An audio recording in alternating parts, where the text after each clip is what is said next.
Hey guys, welcome to the Prep and Preacher channel. I'm Brother Tim. I'm so glad you're here. I hope God's truly blessing you. Hey, we're starting our threat assessment with the first one, and that is civil unrest. And we're going to take a look at how we can prepare for it. So stay tuned.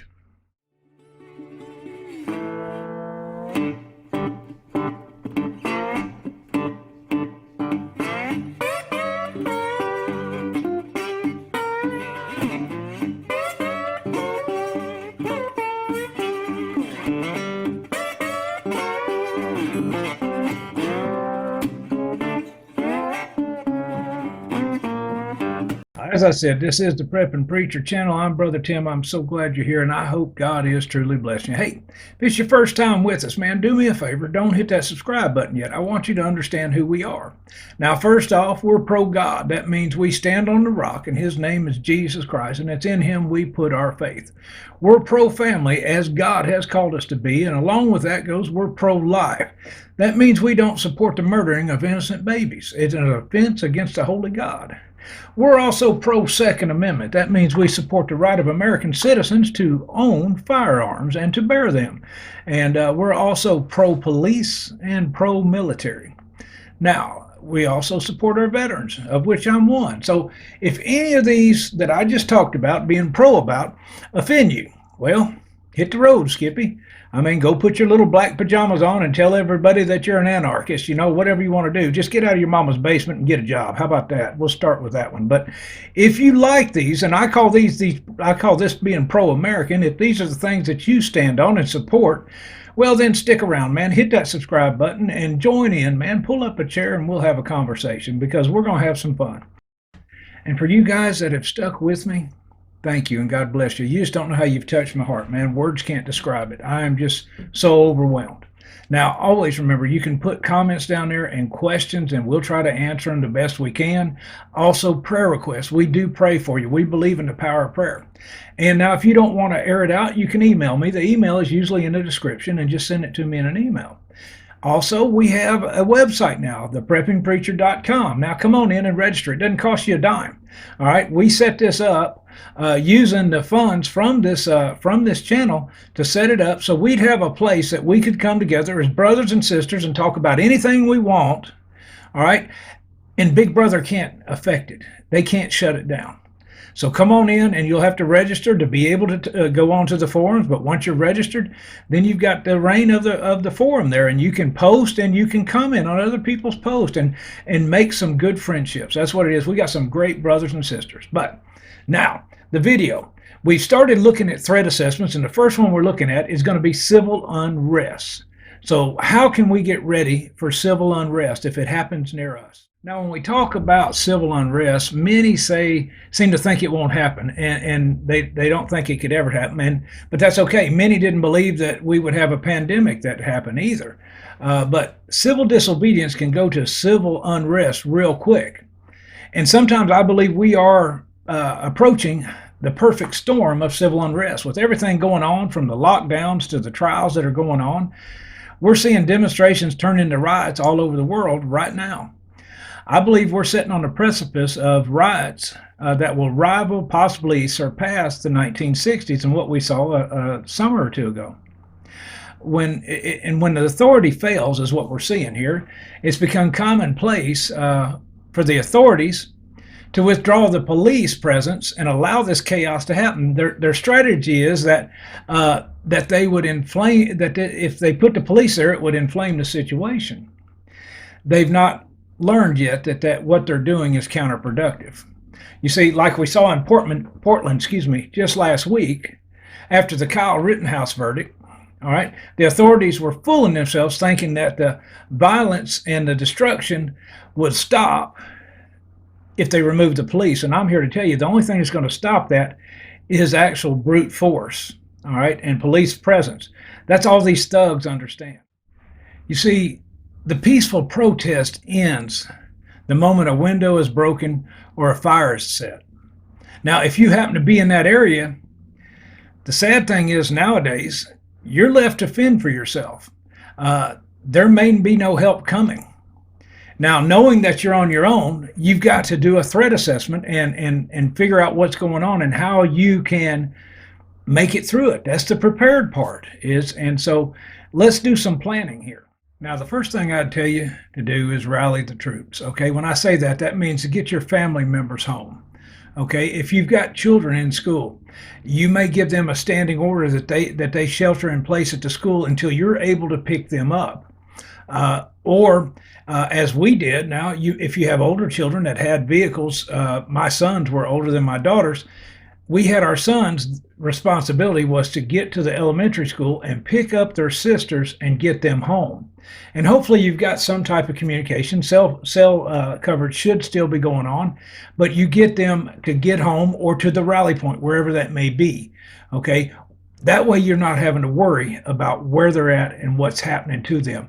Get them home, and you have a specific time. Talk to them and say, I want you here by this time. If something happens, contact me. I'll come get you, whatever it may be. But that way you don't have that worry. That would be the first thing that I tell anybody to do, is get everybody together. All right. Now, once you're doing that, there's two avenues we can take: bugging in and bugging out. Now, bugging out, we're going to talk about it for just a second, because it would take a whole nother video to cover all the aspects of bugging out. How you're going to bug out, the means of it, whether it's by vehicle or by foot or by bicycle, whatever it may be. You'd have to have your route of egress, or your escape route. Have different ones. Have hand maps, not just using Google Map on your phone. Okay, and have different routes so that in case something comes up and it's blocked, you can go the other way. See, there's so many different things. The load bearing equipment, what you will take with you, everything like that for that bugging out. How to stay gray while you're doing it so you don't draw attention. So we don't have a lot of time on that one. And the reason I'm discussing this is because there's many people that do not have the opportunity, the means, or maybe the physical ability to be able to leave their home. And that's the one that I want to kind of address today, is those that are going to bug in and stay there. And see, the degree of prepping that we do will correlate to the threat. But the threat is hard to predict with this. See, we don't know. It could last a night. It could last a few days. It could last weeks. Worst case, it could possibly devolve into civil war. Now, my first piece of advice I'd give you is keep your head down. Okay, if you're going to bug in, keep your head down. Don't draw attention to yourself. All right, don't go out and see what's going on. Don't get caught up in the crowd. Watch from safety. All right, plain and simple. Just keep your head down. Whatever that's going on there, trust me, it's going to be broadcast all over the world. So don't get out there. Keep your heads down. Now, once you've established that you're going to keep your heads down, that includes everybody in the family. All right. Well, the first thing you need to look at is your safety and security. Now, this is a combination here. Can you secure your home? All right. Whether it's an apartment or a house or a duplex, whatever it is, can you secure it? Do you have good deadbolts? Okay. Have you run extra long lag screws into those deadbolts to hold? What about door bars? Now, here's one that we use, that we have on our home when we're inside. It holds that door. It's going to be hard to kick it in. All right.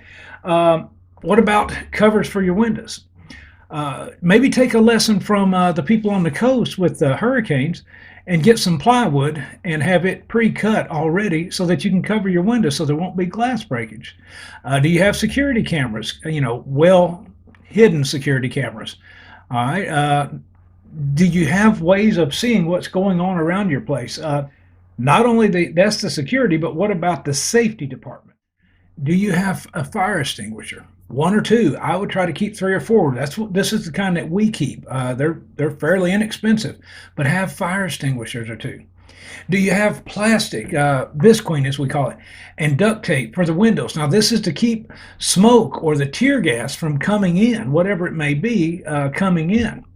What about blackout curtains to black out the light? Okay, there's a lot of things that we need to do here. You don't want to be a lighthouse guiding people in, all right? So you need to have some light discipline at night. You also want noise discipline, okay? You don't want a bunch of noise going on inside your house to draw attention. All right, secure the windows, as simple as putting a board above the window to shut it, to keep it from being raised up. All right, covers are even better though. So look at your safety and secure the home, all right, first. Some people even talk about putting chains across the driveways. Well, that's kind of, to me, that's kind of bring them in if you're doing that just to see what's going on. Just try to make it look as gray, and when I say gray, uh, inconspicuous as possible is what you want to try to do. All right. Now, after you've done that, you need to look at the provisions you've got there in your home. Water. This is the one provision you have to be quick about it. All right. If water pressure is lost, you're not going to last long without a good supply of water. Now, as soon as you see the warning signs of trouble, all right, if you have a water bob like this, well, fill it up in the tub. But even if you don't have one, fill your tubs. Matter of fact, fill every container you can with water because you may need this because that water can be used from everything from flushing the toilet to washing up to being boiled and drank. I mean, put as much water back as you can. Food. Now, my suggestion on this for you is to have a minimum of 3 weeks stored, minimum. And most of this is what I'm talking about are easy prep food, okay? This can be, like raviolis, beef stew, whatever it is, canned meals, okay? That doesn't require a lot of energy to cook. And you've seen in some of the videos, if not, I'll put a tag up here where you can see how to cook inside, all right? Mountain House, Augustin Farms, all these like that are easy and fast to produce. And I say they're less prep because your power may be off, okay? So have at least 3 weeks of food for everybody in that home. Next thing I'd tell you to look at would be your medicine. Have some over-the-counter meds for treating all different kinds of symptoms, whether it be colds, athlete's foot, whatever it may be. Stock up now. We've seen that some of the first places that the rioters hit and the looters hit are the drugstores and the Walgreens, and they're just shambles when they go through. And so many Walgreens are pulling out of cities because of the theft that's going on in them already. So have some of that medicine put back. Now, if you're on prescribed medicine, see if you can't get at least a 90-day supply of that medicine and have it stored back. All right, on the same line, try and have a well-stocked first aid kit. You may not be able to make it to the hospital. You may not be able to get through. You're going to be behind enemy lines if you understand what I'm saying. A minor emergency can turn into a major one without some basic supplies like gauze and triple ointment and clotting compound, over-the-counter pain relievers, even an emergency dental kit. All right, just the minor stuff that you can try to handle yourself. Get a good book, okay? A good first aid book. Red Cross puts them out. I'm telling you, the Patriot Nurse has some great stuff out there. Look at hers. But not only medicine, but also look at personal hygiene. Take a look now at what you use every day, the whole family, whether it be soap, toothpaste, shampoo, deodorant. You're going to need that if you're in close quarters, trust me. Toilet paper, anything like that. And try to store a minimum of the 3 weeks. Like I said, like we got with the food, try to store a minimum of 3 weeks because I'm telling you, if 3 weeks it hasn't changed, you may have to start looking at bugging out. Now, another thing too, communication. Means of communicating with others. Cell phones are good, but that doesn't mean that they're going to be reliable. All right, they have shut down cell coverage before in some other countries, and don't think it wouldn't happen here. But just about everybody has a cell phone, but do you have a way of charging it? All right, try to have a few battery banks and have them charged. We try to keep 3 or 4 of these battery banks charged up all the time. And we even have solar panels to charge them during the day. That way, if there's no power, I can still get a charge on it and use it for different things that hook up with that USB. All right, but remember, don't draw attention to your area. Don't have big solar panels stuck out in the front yard during the daytime. They're going to remember at night, okay? It's operation security. The less they know, the better. You got to stay gray. Now, another good item to have would be an emergency radio. Now, we use the Cato because it's got a dynamo where you can wind it up and have power, and you can tune in AM, FM, and shortwave with it. All right, so that's a good way to keep up with what's going on in your area of operation. Now, in talking about getting different preps up, there is a multiple of items that we could procure for this. Okay, but they also go hand in hand with other threats that are out there, whether it be the financial collapse, whether it be grid down, whatever it is. I mean, we could go from batteries to generators, from flashlights to lanterns. We could talk about cook stoves and heaters, and I've done a lot of videos on them, and you can check them out on the site. But one item that we really are going to discuss on this one is weapons. Now, it's a broad subject also and can be used in all those other scenarios, but weapons are especially important for the threat of civil unrest because there's a lot of violence that's going to be taking place. There are people that are going to try to hurt you, and you will need to protect yourself and your family. Now, with weapons, you need to look at it at different levels. The first level would be the non-lethal. Okay, the non-lethal, excuse me, is pepper spray. Okay, they make pistols that shoot pepper spray now, shoot capsulated, almost like a paintball. They also have bear spray. Man, bear spray something else. 30 feet away. Now, see, all these use pepper or the capsaicin in it, and so it's an inhalant. Plus, it gets into the eyes. I mean, it's really some rough stuff. If it'll run a bear away, it'll take care of some people. And I like the bear spray and the pistol because you're not having to get up close to an assailant. Okay, with the smaller pepper spray, you're going to have to get up close. Now, a lot of people are using an alternative is the wasp spray. You can buy the wasp spray at Walmart, different places that'll shoot 30 feet. You know what I'm talking about? It shoots up in the air. Now, it's good to a point because you're going to have to get a good shot in the eyes, and if they've got covering, you may not get it. It may not be as a deterrent as that pepper spray. See, the pepper spray, if they've got a cover on their face, they're still going to inhale that, and that's going to irritate the mucus and everything and cause some major problems for them. But the wasp spray is a cheap alternative to use, and it'll surprise some people too if you hit them with it. Now, that's the non-lethal. The next step would be lethal. Now, lethal can take on a whole different variety here. Lethal can be a baseball bat, a Louisville slugger. When you hit somebody upside the head, that is intent to do bodily harm, and you could possibly kill somebody. All right. But a baseball bat does wonders. Knives, I'm a little wary of people thinking of a knife solely as protection because number one, you got to get close and personal with a knife, and I was taught in knife fighting in the Army that nobody gets out of a knife fight without getting cut. Guys, I want to keep as much distance as I can from the assailant. And that's why my suggestion is not a long sword, but a gun, a firearm to protect myself with. Myself, I keep a shotgun for close quarter combat in my home. And it's loaded with variety of shells. It's not slugs. I keep small shot in it and also large shot. And learn to use it. That's the thing. Now, I also keep a pistol close to me, but not everybody can handle it. And I'm not telling you to go out and run out and buy a shotgun if you don't own one. If you've got a 22 pistol, well, you've got a firearm, and it's better than a rock. And just learn to use it. Now, see, I'm not going to sit here and tell you this gun is better than that gun. What I'm going to tell you is arm yourself to the degree that you feel you need based on the situation. And please take the time to familiarize yourself with it and all the members of your family that are old enough with it and with the safety of it, okay?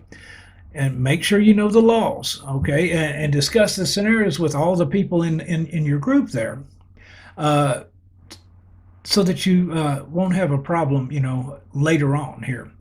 Practice your plans, not only for defense, but to prepare for the other dangers.